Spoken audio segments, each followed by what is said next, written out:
Hi, Lauren Grace here, and welcome to the Afterlight podcast. And I'm joined today by Stephanie Banks. Stephanie is a highly sought after intuitive channel, a mentor and guide who helps people connect on the soul level.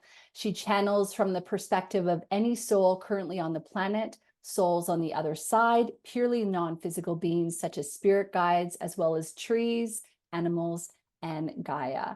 Connection and communication are the common themes in all of Stephanie's professional endeavors. And as a speech language pathologist, a birth doula, a lactation consultant, infant massage instructor, and intuitive channel. When her mother's dementia made verbal communication impossible, Stephanie found ways to communicate with her mother's soul. Goosebumps. This was the beginning of her channeling journey. And Stephanie's joining me today to talk about all things channeling. We're going to be talking about how was it that she was able to connect with her mother's soul? We're also going to be talking about channeling spirit guides, trees, animals, and Gaia. Say what now? And how does Stephanie know when she's channeling versus just stream of consciousness from her own mind? I'm sure Stephanie will also give us some tips and tricks on how you at home can get started on your own channeling journey. Stephanie, welcome to the show. Thank you so much for being here. And thank you for having me. I'm looking forward to seeing what unfolds today. Me too. And when we're being used by the light, anything is possible, anything can happen. So I think before we kind of get into the whole subject of channeling, I'd love to know from you a little bit about where your spiritual journey began. Have you always been spiritual? Was this something that you kind of learned, maybe even through the situations that your mother had to go through with dementia, for example? I have always felt presence around me, but I can't say I would consider myself always having been spiritual. I didn't really even know how to define that until adulthood. But I've always felt a deep connection to animals and to the natural world, and would really have true conversations with trees and with cats and with dogs and with other living beings outside of, beyond the human. So that was, I figured everybody did. I didn't talk about it a lot. I really just assumed it was something innate within all of us. But it was through necessity when my mother was diagnosed with dementia that I had to search for a way to connect and stay connected on a soul and spirit level with her while she was still in the body, because she had dementia and that was interrupting the flow of our regular verbal communication as it does. So when you're talking about being able to connect with animals and trees, for example, and I know our listener at home may have some knowledge of this already, but I'd love to know for you, were you actually hearing out loud with your real ears conversations or responses from I was going to say entities, but that's not really right, but from these energies, or was it something that was sort of happening within your own mind? Like, when was it that you realized, were you walking through the forest and all of a sudden you heard, "Hey girl, I like your new shirt," and you turned around and no one was there except for a tree? Oh boy, would that be a great story to tell. Um, I don't know why so I use that as my example. I'm going to be listening for that communication now going forward. What do you think of this outfit? Oh, my tree friends never comment on my clothing, so I'm gonna find out about that. Why they have eliminated that from our from the Yeah. depth of our connection. It is a form of hearing. It's not, however, it's not coming through sound waves in our ears. It's clairaudience, it's a way of hearing, but it does feel different than what we are perceiving right now through the sound of my voice and the sound of your voice, because there's not a sound vibration coming through. It's more of an experienced inner hearing. So that's how I experience it. And it is a voice. We all have voices and in our minds, and that doesn't make us crazy. Yeah. We have many different voices that help us along and remind us who we are, what we're doing, what tasks we have, what's important to us, where our values are. And this is just another voice in a different realm, in a realm that the vocal cords aren't required. Trees and animals, they don't need to be using only vibrational sound vibration communication. It's a vibrational communication of a different type. So I do hear it in the way I've described. And it didn't surprise me, nothing that has been shared in my communications with my tree friends, for example, has been surprising. It's more this beautiful, sweet invitation to pause and pay attention with them, not to them necessarily, although that's sometimes it. There will be a special sway in the breeze, Mhm. and I'll feel invited to look at that. But it's this loving reminder for me to get really, really present, listen deeply, and ask questions that are on my heart. And the natural world has answers for us, I have found. And the answers are always true and beautiful and useful and beneficial because we are the natural world. News Yes. alert. Yes, yes. We have just separated ourselves through societal conditioning and cultural conditioning to believe that we are, I don't know, dominant. I don't believe that. To believe that we're separate, I don't believe that either. We're part of it.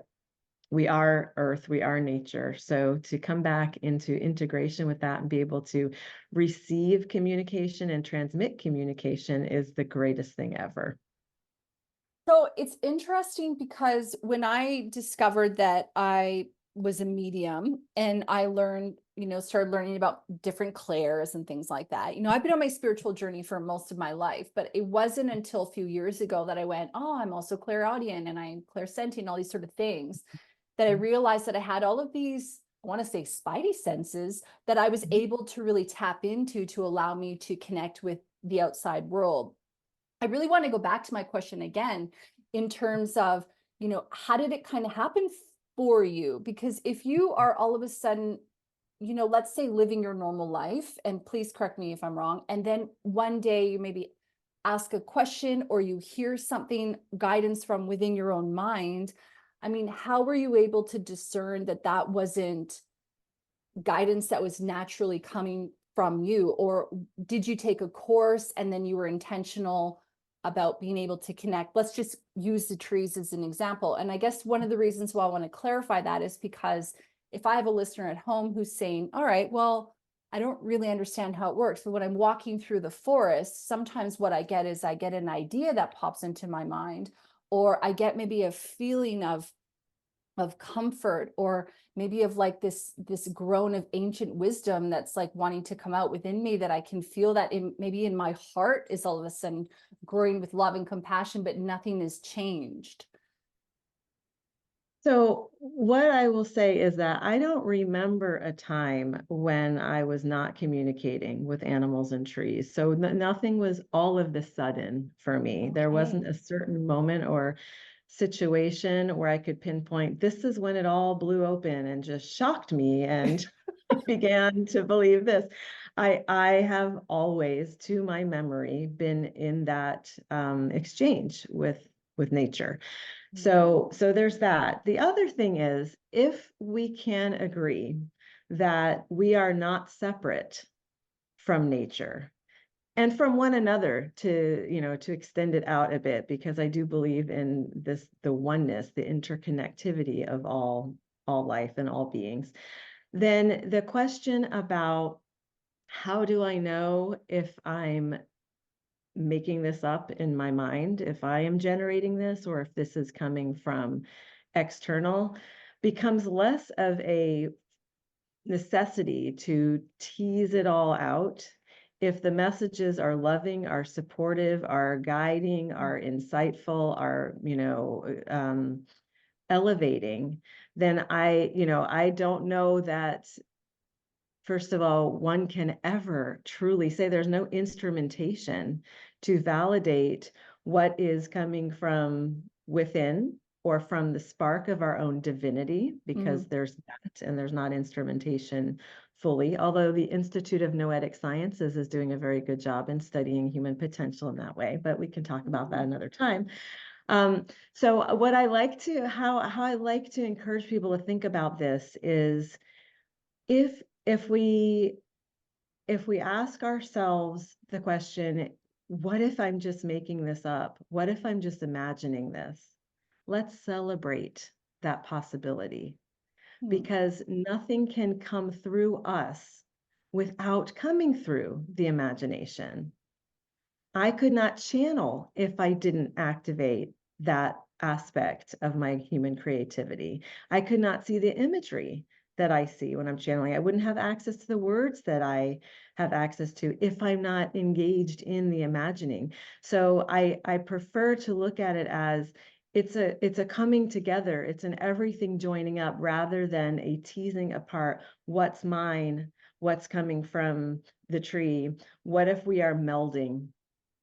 What if we are joining? What if it's a combination? And what if it doesn't matter, if it's supportive and loving and generative in Mhm. nature? Mhm. Okay, so I want to go back for a second. I love what you just said, and I want to jam on that for a second. So I'm just gonna go back and say that maybe for a minute we can define what you feel is channeling. So when you're channeling, for example, is that, do you have to actually be channeling information, or can you be just channeling privately without saying anything, maybe guidance from tree spirits or animals and the like? Or do you just talk about that having a communication and a connection, and it is different from channeling? And then a little bit later, I do want to talk about how you're talking about the oneness of all that there is, which I agree with, but our Mhm. ego wants to create that separation, which is where I think we kind of get stuck. But just before we go into that, is that a communication or is that a channeling? What's the difference? So when I'm channeling professionally in a session for a client, that client asks me specific questions. They tell me who they want to tune into, and it can be any soul that's on the planet right now. That's actually my jam, is to channel the souls that are here. It can also be mediumship, the soul, channeling the souls that are on the other side. It can be channeling from the natural world, but the client drives where we go. They Hmm. steer the session in terms of letting me know what to tune into. I have learned how to tune in, make space, get out of my own way, and access whatever it is that they're wanting to tune into.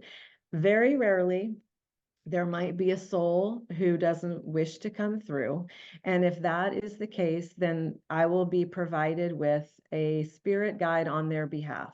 So the person who has the questions, my client, will still get the insight and support they need, but it may not be coming directly from the soul they've requested. And when that happens, I am told that, shown that, I'm given that information. I can tell them that information and then channel from that perspective. In my personal life, as I move about in the grocery stores and brushing my teeth and things of that mundane nature, I am receiving connection and communication all the time, not from clients, beloved ones. I Yeah. know how to put a clear container around that, but from my own guides, from my own higher self, from my own inner wisdom, from my own ancestors will come through and tap me on the shoulder and remind me of something, or give me a giggle about something. I have very, very humorous spirit guides. And so that's how I experience my connection to it then. The way I define channeling is simply connecting to divine energy and wisdom. There are endless ways to channel. Many forms of channeling, art and music and dance, all of these are, I believe, forms of channeling. Mhm. So in my flavor of it, it comes through language, it comes through imagery, it comes through answers to questions, but not in a futuristic, predictive quality. I don't do any of that type of work.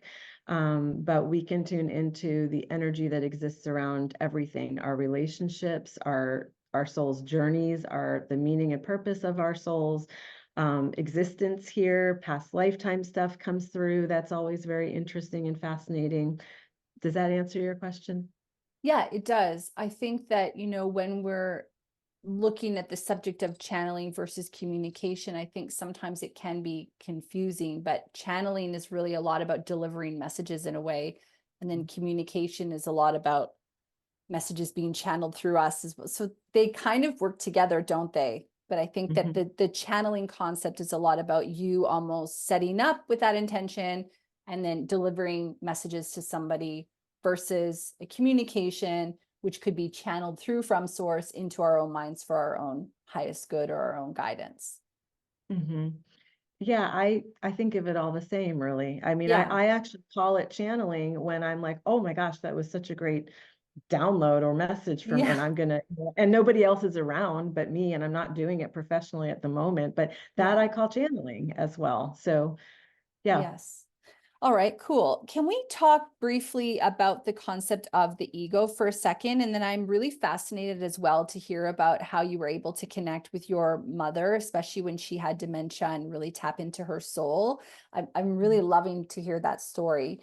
But before that, I do want to talk about the ego briefly, because when you're talking about channeling, receiving communication, which we know is the same thing, I feel that, you were talking a lot about the understanding the connectedness of the oneness of all that there is, connecting to animals, connecting to trees, and understanding that we are really one with all of that.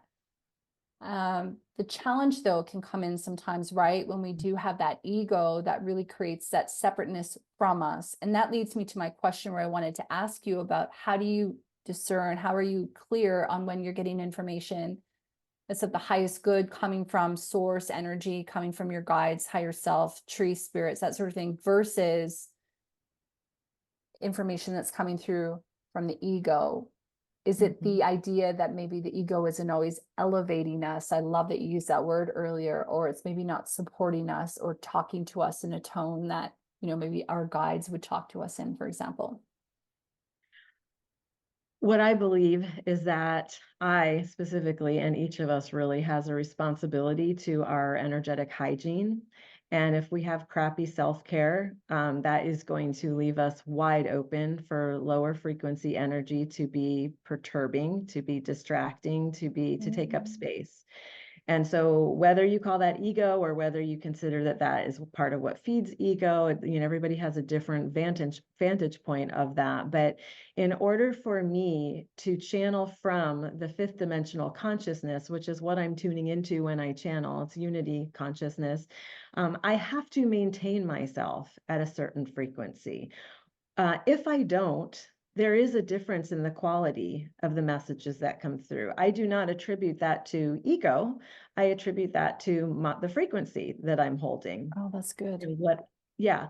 And so my team, my guidance team, my spirit guides, they do a phenomenal job of deflecting junky, clunky, low vibe energy. I almost never, well, I remember the last time, it was years ago, when something felt like that was poking through during a session. And there were a number of factors that led to that exact situation. And I had plenty of advance warning from my guidance system that that was going to happen. And still I forged ahead. So we can, we can decline our own wisdom and the Yeah. wisdom that comes towards us all the time. And that's a practice of ego, to question ourselves, to doubt ourselves, to second guess. Where I see ego playing a challenging role for those that when I'm teaching channeling, most of the time, the most common time I see it surfacing in ways that I think are detrimental is in preventing us from trusting that deeper sense of wisdom. The ego is driven by, to protect us.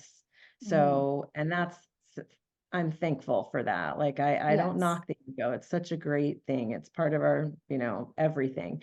Yes. So it gets in the way when we put too much stock in the what ifs that it produces or constantly surfaces for us. What if I get it wrong? What if I don't do it Right. right? What if this person hates me? What if I, whatever.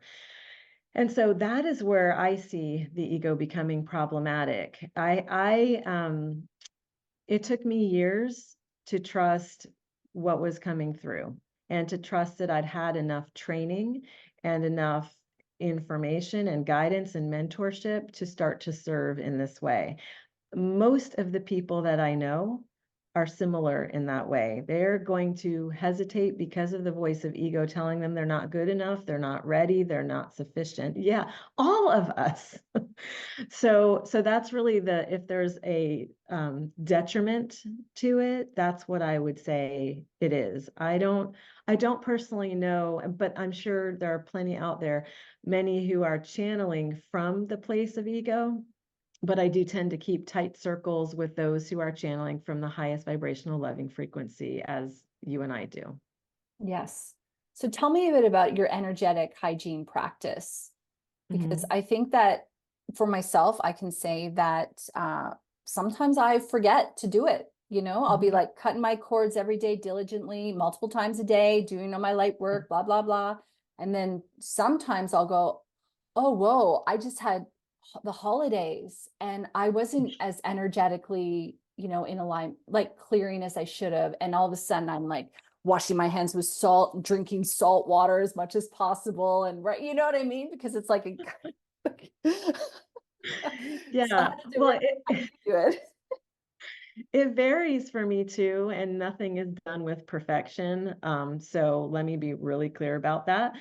I do meditations. I have certain ways that I like to meditate. I make sure that I am getting outside in nature daily, which is easy to do because I have 3 dogs, so that kind of ensures that I'm doing that, because nature actually does clear and cleanse us. Just stepping outside among the sun and the sky and the clouds and the birds and the plants is so beautifully recalibrating to Yes. our energy. So that's awesome energetic hygiene. Um, believe it or not, dark chocolate is absolutely essential for my Oh, sorry. Can you say that one more time? Dark chocolate. dark chocolate. You cannot Yes. channel without it. Well, I don't recommend it. Have you ever heard of David Wells? Do you know that author? No. What's He's he written? fantastic. He's written a lot of like psychic development books and stuff like that. He's from the UK. He's so funny. I would definitely recommend you check him out. But one of the things he always talks about is after doing some kind of meditation or experience, he always goes, go have a cup of tea and a couple of biscuits. That's always how he wraps up everything. Yeah. He doesn't say dark Yeah. chocolate, but a similar, Well, yeah. he should. He should. Yeah, agree. Maybe he hasn't discovered it yet. There's time and hope for David Wells.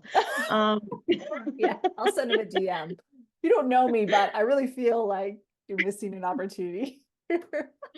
but all the things that you mentioned that work for you, that's awesome energetic Mm, hygiene, whether it's use of crystals, use of salts, I mean, exercise. We have to exercise. We have to move. Our bodies absorb tons and tons of energy, yeah. and it stagnates. And if stuff is stagnating, we're not going to be clear vessels for the love to come through.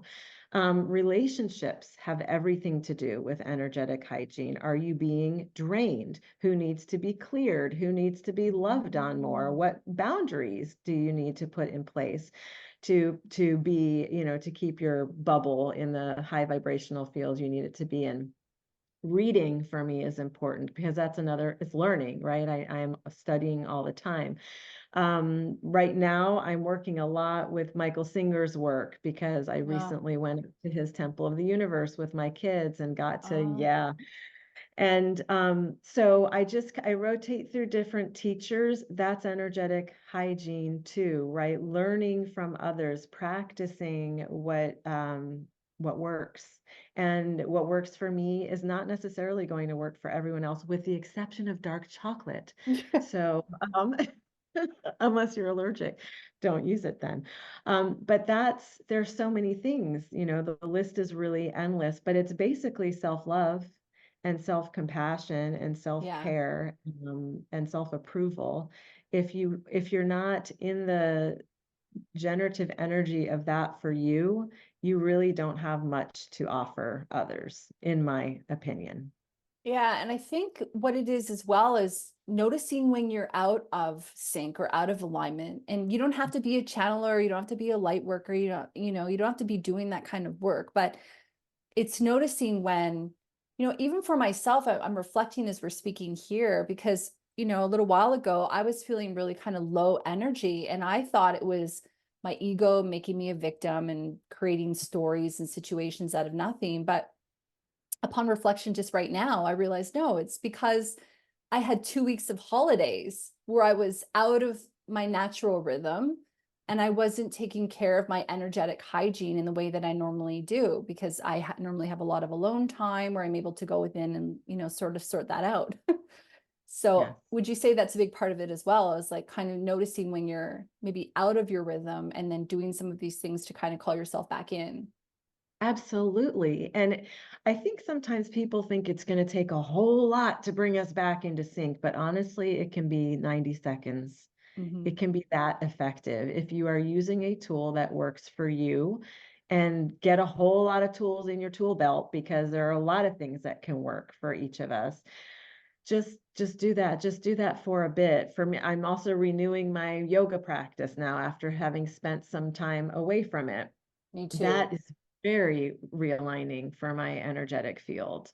So just coming back into the love of this physical body and the way that it moves and takes care of me, and the alignment that yoga practice, provides. And I don't know, I could go on and on about it, but yeah, Yes. we're not far from it. And so don't use that as an excuse not to shift gears, because it only can take literal minutes for you to feel the benefit of tapping into your highest vibration. I love how you said renewing your yoga practice, because I've been sort of out of sync with my yoga practice for a couple years now, which is weird for me. But it's when I got my dog, it changed everything. So now I know what people with children go through. And I've been compassionate with myself along that journey, but renewing my yoga practice is a really big focus for me. And I sometimes get back into it, drop out and get back into it. But I love the word renewing. So thank you for sharing that, just now, Yeah. because it kind of repositions it in a way where it's not like I'm going to berate myself for not having been practicing regularly, where I'm just going to go, I'm renewing my connection. I remember I met this woman on a plane when I was in my 20s, and she's like, yoga's what you do when you love yourself. And I remember I went, okay, whatever that means, I'm in my 20s. I don't know what yoga is about. And then it's true. There's Mm. nothing, at least for myself, that makes me feel more loved and supported. Well, I'm sure there are some other things, but yoga is a really big one. Yes. I have a friend who says that yoga makes her feel like her own best friend. And I totally feel that too. Yeah, I absolutely feel that it's too. And got there's so many confirmation. different forms. Yeah. Yeah. I want to still go back to the story of your mother and dementia, but I keep getting kind of segued into these other things. So I really have to go with that for a minute, because my guides are like, you need to remember. I know I'm hearing you. So we need to remember as well to ask for our guides and their support along the journey, right? I Mhm. love how you're talking about brushing your teeth, doing these mundane things, going grocery shopping and whatnot, and then getting this guidance and this support from your guides. And I think one of the things that I tend to sometimes do is I forget to call them all the time. And sometimes I'll just keep going through the motions. And I'm like, oh, wait a minute. I haven't talked to them in a while, or I haven't called on them for support. And I think I take maybe it for granted that when I get my ideas that drop in, I know where they're from and I'm thankful for them and I put that out there, but I'm not being as proactive as I could be to really set myself up for success. Can you talk a little bit about that for yourself and your own Mhm. journey? And I guess for our listener at home as well, it's just maybe a gentle reminder to call on that support that's there for us. Yes. So first off, just as a reminder to you, they're cool with it. Your guides are a-okay. They're If like, we you were just having a forget, nap. We're good. I mean, they're not off duty. They're not sleeping. They're still, Yeah. our guides are surrounding us all the time. They won't, this is what I believe. I don't believe they swoop in and do things for us. I believe that we, in our communication with them and our connection and our relationship, have we set up, if we this is what I've done, I have agreements with them. Can you guys always make sure that the Mhm. clients who find their way to me are a vibrational match to the work I'm doing? That they have delivered on that more than 99% of the time. And like I said, the times it hasn't happened, they warned me, this is not a client for you, but I made myself show up to serve anyways, because back then I thought I had to. So set you can set up these agreements and then set it and forget it, because then they take over what is, what your requests are. This is how it goes if we're in communication around it. They do love when we are in communication with them. Of course, they love appreciation. Show appreciation. Every single blessing in your life, show gratitude for that. Why not? Just taking breath right now is a miracle. Me looking out the window behind you and seeing how bright and sunny it is on those beautiful plants. And I think I see, is that a cardinal? I don't even see the bird. Not here. That's a No, candle. raise your hand way up, like it's in the upper, to my right a little bit. Anyhow, I think I Oh, see. not a cardinal because I'm in Australia. I don't Oh, think we it's have your wind cardinals. chime. Okay, it looked from here. I think it's a wind Oh, chime. it's a Is that a wind wind chime. chime? Yes, it is. Yes. Oh, it's inside. Okay. Camera's playing tricks on us. Yes, but there Um, may be a bird that shows up now. So let's just wait for yes, that to happen, which is we've exciting. called it in. Yes. Yeah. So I don't want anyone to get stuck in the egoic voice of blame and shame. You should be talking to your guides more. They're going to be upset with you. No. I've yet to meet a guide that is upset with their person because their person hasn't been paying as much attention as they could. They are patient, they are present, and they are loving us no Mhm. matter what. But that So being when said, yeah. Stephanie, Mhm. sometimes we suffer when we don't need to. And sometimes we forget that if we actually just said, hey, can you remind me that you're here, that we will be enveloped with that love and that support, and we will be able to get out of our own way. That's right. Yeah. I would say most of the time we suffer when we don't need to. Yes. Those of us who have resources, right, who have ample food and shelter and are taken care of in that way, our suffering is usually self-generated from the mind. Yes. So yeah, that's that's what we do. Thus, Michael Singer's work, because Which I've read multiple times. yeah, The Untethered Soul and the Surrender Experiment for our listener at yeah, home. Get on it. that's that's right. So let's go to the story about your mom. And so you were talking about how you've always had a connection with nature, with animals, always sort of been able to tap into this unseen world that was natural to you. So when your mom was diagnosed with dementia, were you sort of aware of where this may possibly go? Did you start to have communication challenges with her, and then all of a sudden you started to use your skills? Did this sort of open up the door? And again, it's that light in sometimes what seems to be a shadow experience set you kind of free into this whole world that maybe you hadn't tapped into before? How did it sort of begin? It took many years before my mother's dementia was actually properly diagnosed. So they kept misdiagnosing it as depression. And that was very confusing for all of us because her Hmm. personality was changing and her short-term memory was horrible. And she was having severe mood problems and swings.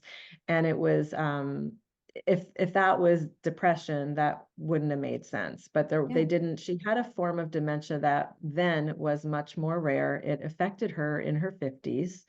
It's called frontotemporal dementia, and it is known to affect people in their 40s and 50s. So, and it looks very different than Alzheimer's. Lucky for me, I had a lot of clinical experience as a speech pathologist, working with people who had cognitive disorders or deficiencies. And so clinically, I knew what was going on, what the data was with my mother. And so for a little while, I could apply some of that clinical knowledge. But when it's your own mom, that's not going to work for very long. Yeah. And I found that. Don't you tell me what to do, Stephanie. Were you there? I feel like she just popped in. She was like, mention that. Yeah, exactly. So I found myself in awful conversations and struggles with her. I was frustrated with her. There was a lot of anger being stirred up. The mother-daughter relationship is oftentimes very complicated. Mhm. You might know. I do. Um, and so it's not just in isolation. It's not like she was a patient walking through my speech therapy office that I could serve. This was my mom with all of our dense history with us. So I had a best friend at the time who was a very gifted channel. I only say was because she's on the other side right now. And I begged her, will you please channel my mom? Because I'm losing my mind here. I do not know what she needs from me. I am consistently making the wrong guesses, saying the wrong things, wishing that she wouldn't, wishing not to spend more time together because it was so exhausting and frustrating for me.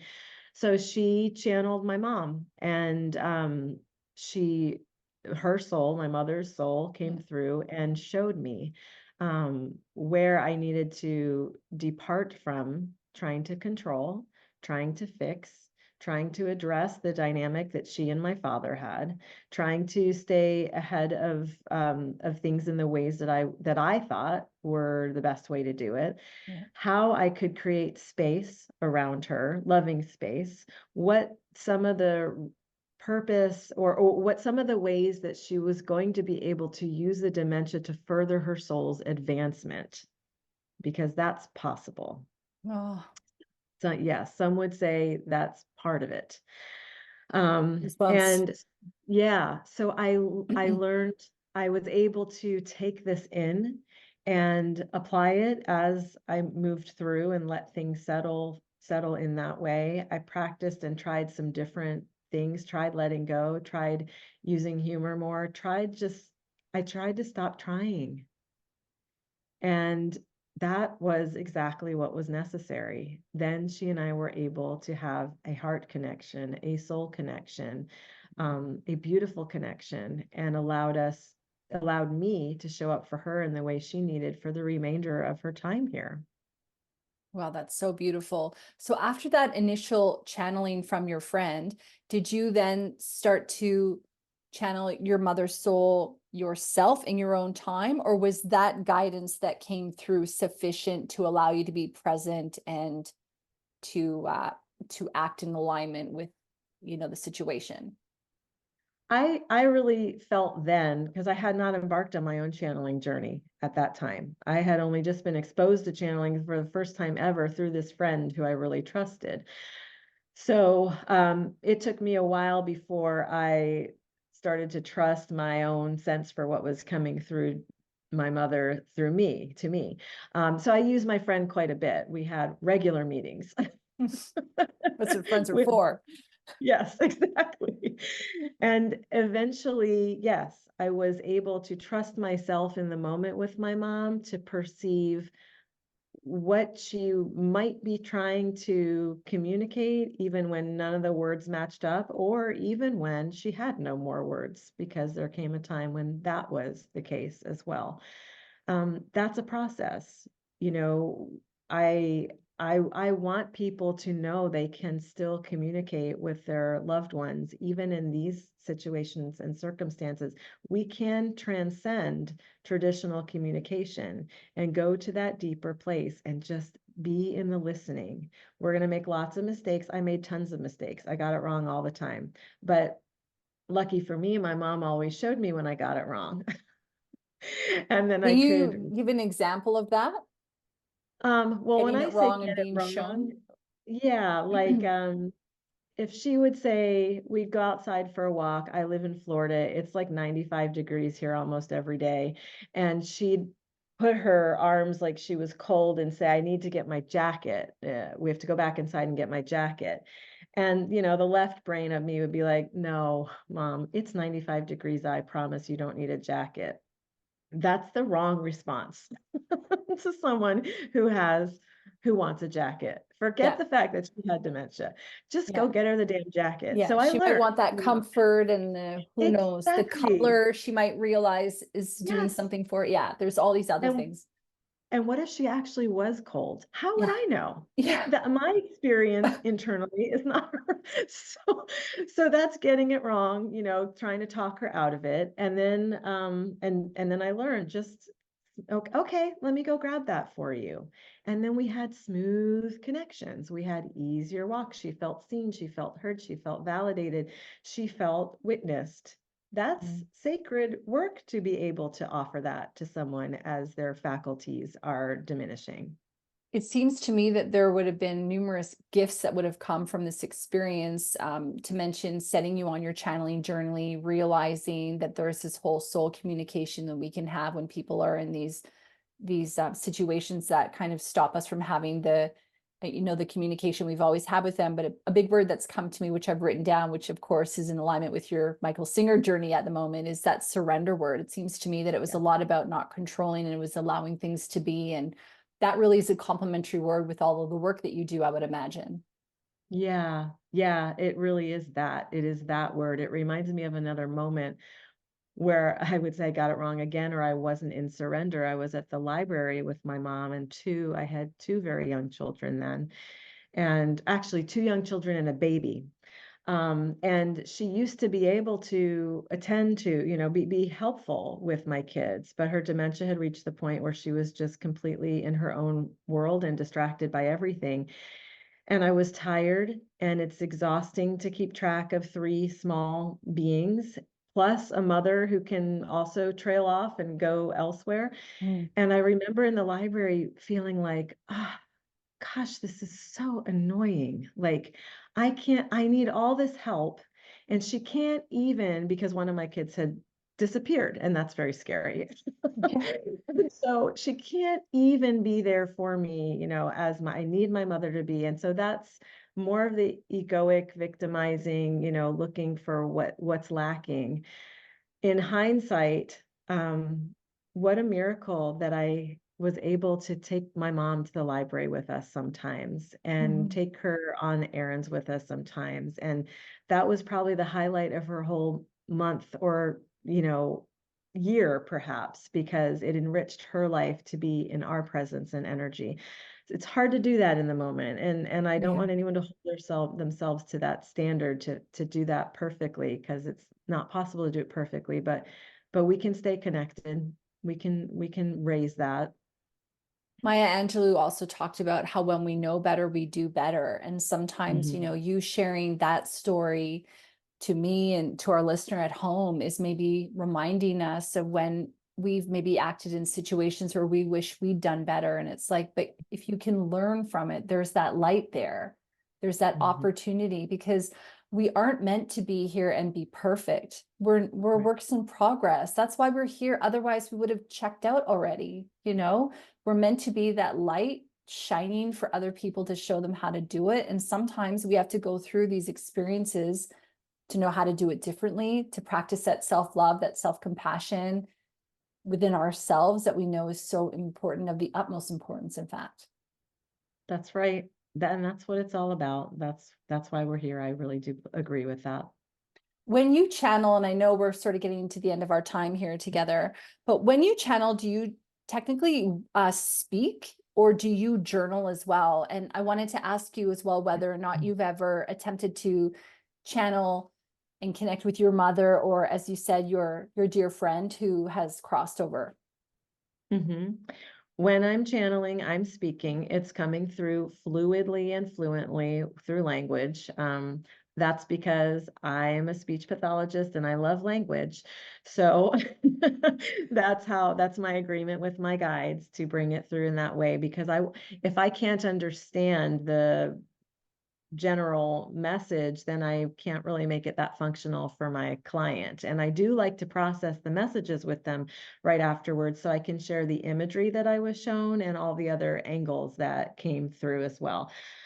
So that's how I do it. I don't sit down and actively channel my mom only because she needs no invitation to come through. She is that's why when I thought I saw a cardinal in your tree, I was like, that's my mom because she sends birds to me all the time and she laughs hysterically because there is a cardinal that harasses us at my son's bedroom window. I'm not even lying. It will it wakes him at 5 in the morning, it's scratching at his window, it's looking at him, it's pecking at the window. Oh, that's funny. So we're good there with my mom, and in terms of my best friend who's on the other side, yes, I do channel her. And I And so have would you channel. speak out loud and then record it and re-listen back to it? Or can you like speak and also listen at the same time? So most of the time when I have channeled her, it's been for our group of friends. So we might Okay, gather together and then I'll say, "Hey, Jen is here. Do you guys want to, ask her anything?" Or and then we'll channel her. incredible. And then I always try to encourage people to record the messages because what I have found in the thousands of sessions and clients I've had, they value this so much, they go back and listen. It is as relevant 5 years later as it was the moment that it was channeled, and even more has unfolded. That's just the beauty and the magic of this communication with spirit.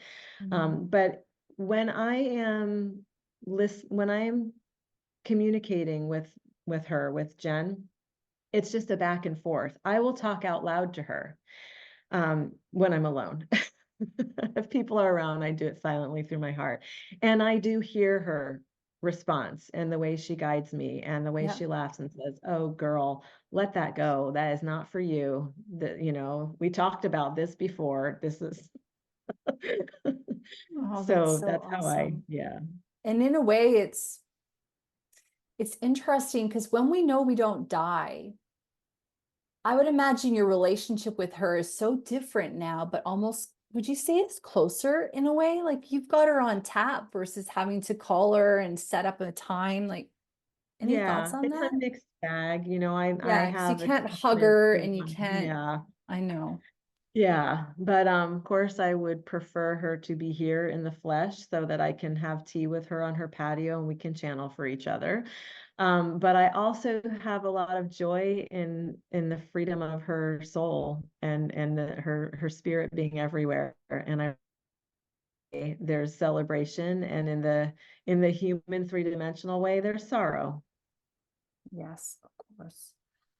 Well, I don't want to end on that note, Stephanie, but we're, we're out of I'm time. okay with it. I'm like, oh, yeah. It just seems like, well, okay. So I mean, we are out of time at the moment. So I guess what I'd love to know, is there anything that I didn't ask you that you wanted to talk on? Because channeling, and I mean, I just feel like we have so many things to discuss. We probably have to set up a part two and, have a different kind of focus on it or something like that. But is there anything you felt called to speak about today that I didn't ask you that you wanted to maybe leave our listeners with at home as a final sort of thought? I just like to encourage people to give this a try. Talk to your animals, talk to the trees in your neighborhood, talk to the birds, connect with the worms. Even they, especially they, have messages for us. So we are here in this miracle of a body, on this miracle of a planet that is spinning around in the middle of what, right? Like this is just, and Yeah, we're just here for the blink of an eye. yeah. So be present, be full-hearted, and give it a go. You're here as a channel. All of us are, I believe. That's so Channel of love. beautiful. Well, thank you so much, my sister, and I'll put a link to all your contact information as well in the show Thank notes. you. Thank you for being here. Thank you too.